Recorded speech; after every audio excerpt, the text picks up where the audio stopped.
Bismillahirrahmanirrahim. Assalamualaikum warahmatullahi wabarakatuh. Waalaikumsalam warahmatullahi wabarakatuh. Ya, hadirin yang berbahagia, dewan juri yang bijaksana. Saudara Atar Abdullah Sattar ini akan mencoba membaca, melogat serta menjelaskan kitab Johar Tauhid dari bait Fakholikun li abdihi wa ma'amil muwafiqun liman aroda an yasil. Bismillahirrahmanirrahim. Fakholikun li abdihi wa ma'amil muwafiqun liman aroda an yasil. Fakholikun, maka ari Allah eta anu nyiptakeun li abdihi pikeun hambana Allah, wama sarengkana perkara amila anu migawe itu hamba.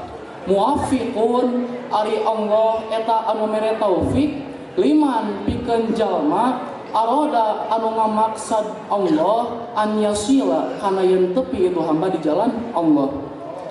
Bismillah, alhamdulillah, Allahumma sholli wa sallim ala Muhammad allazi ja'a bit tauhid wa qad khala dinu an tauhid.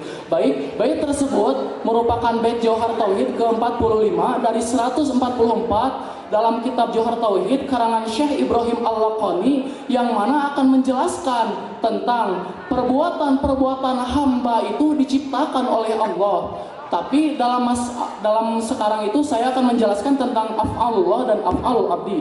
Jadi dalam masalah perbuatan Allah atau af'alullah itu Allah sangat menghargai. Menghargai apa? Menghargai kepada adat, ya, kebiasaan, yang mana lazim kita sebut itu asbabul adiyah, sebab menurut adab.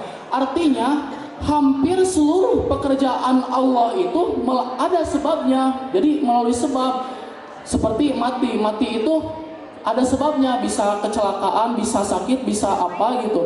Dalam masalah ini ada sambungannya, jadi berta'aluk atau berelasi dengan yang namanya wahdaniyat fil af'al. Kan wahdaniyat itu ada fidat, fis sifat, dan fil af'al. Dan wahdaniyat fil af'al ini berta'aluk dengan masalah asbabul adiyah ini yang terbagi ke dalam 4 mazhab. Yang pertama ada talazumul adi.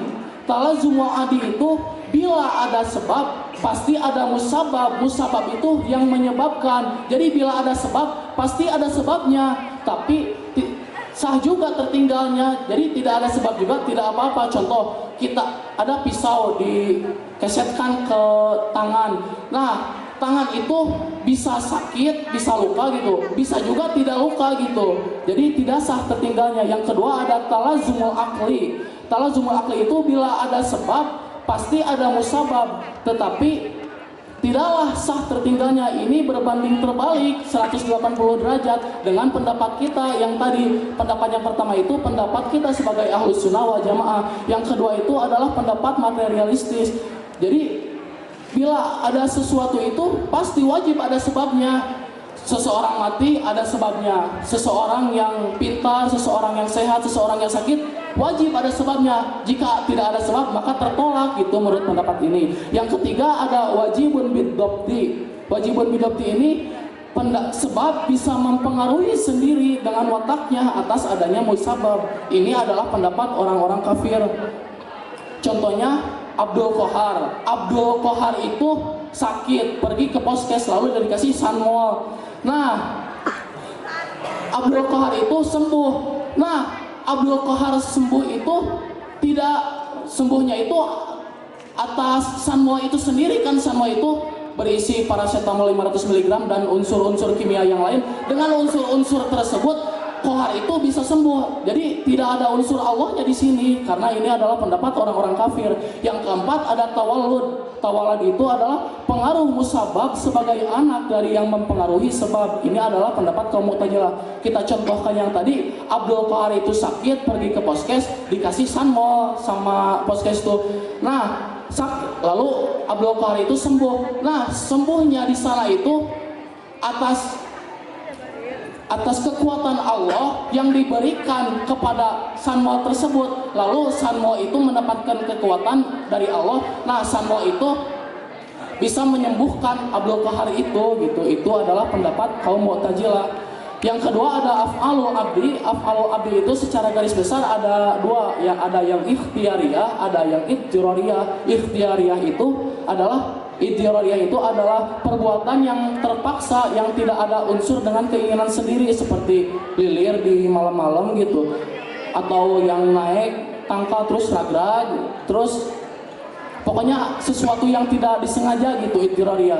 Dan dalam masalah ini kita Ahlus Sunnah wal Jamaah itu sependapat dengan Jabariyah. Yang kedua ada ikhtiyariyah, itu kebalikannya, perbuatan yang diikhtiarkan atau diusahakan disertai dengan kemauan atau keinginan sendiri, seperti mencuri atau pintar, bodoh, dan yang lainnya gitu. Jadi sesuatu yang intinya itu sesuatu yang diusahakan atas keinginan sendiri. Dan dalam perbuatan ikhtiyariyah ini kita berpendapat bahwa perbuatan ikhtiyariyah itu diciptakan oleh Allah, disertai dengan tuntutan kepada kita, diwajibkan untuk kasab, kan wa indana lil abdi kasbun kulifa wa lam yakun mu'athiran fatarifa. Jadi kita sebagai Ahlus Sunnah wal Jamaah itu, bagi hamba itu diwajibkan kasab, meskipun kasab tersebut tidak akan berpengaruh. Loh, kan kita itu kasab, tetapi kasab itu tidak berpengaruh. Lah meninggal gak kasab gitu. Lah kalau gak kasab itu kita sama dengan Jabariyah gitu. Apa bedanya? Tidak ada kasab. Jadi di Allah terus gitu, tidak ada kasabnya.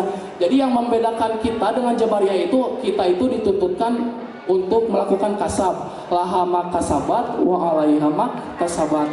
Yang pada intinya kita itu sebagai Ahlus Sunnah wal Jamaah, madhab Asy'ariyah, madhab Maturidiyah itu, kita itu harus tahu teori-teorinya gitu. Bukan hanya kita itu emang sekelompok orang, kita itu Ahlus Sunnah wal Jamaah, tapi kita itu tidak tahu Ahlus Sunnah wal Jamaah itu apa gitu dalamnya, terutama dalam ilmu tauhid. Untuk kalian gitu diusahakan untuk bisa mempelajari kitab ini. Mungkin sekian yang dapat saya sampaikan. Allahumma muwaffiq ila aqwamit thoriq. Wassalamualaikum warahmatullahi wabarakatuh.